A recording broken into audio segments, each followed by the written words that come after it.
ඔන්න නිමිත් නිවාඩු ගන්න හිතුවා විතරයි. තව පරීක්ෂණයක් එයාටම බාර විය. ඒ 2026 ජනවාරි මාසය.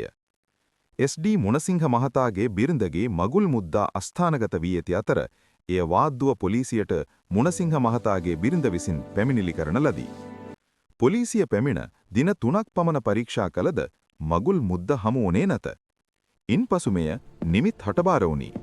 නිමිත් පැමිණ මුළු නිවසම සියුම් ලෙස පරීක්ෂා කළේය.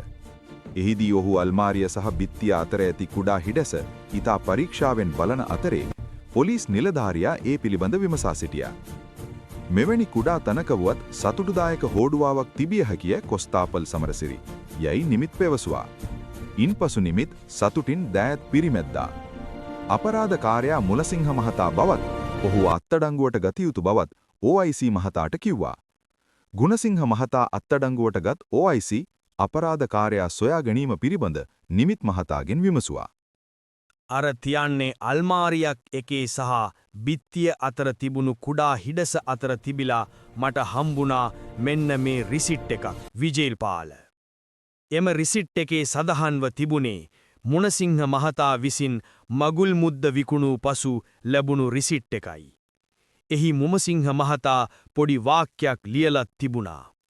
මට මේ අත්තකුරු මුණසිංහ මහතාගේමද කියලා තහවුරු කරගන්න අවශ්‍ය වුණා.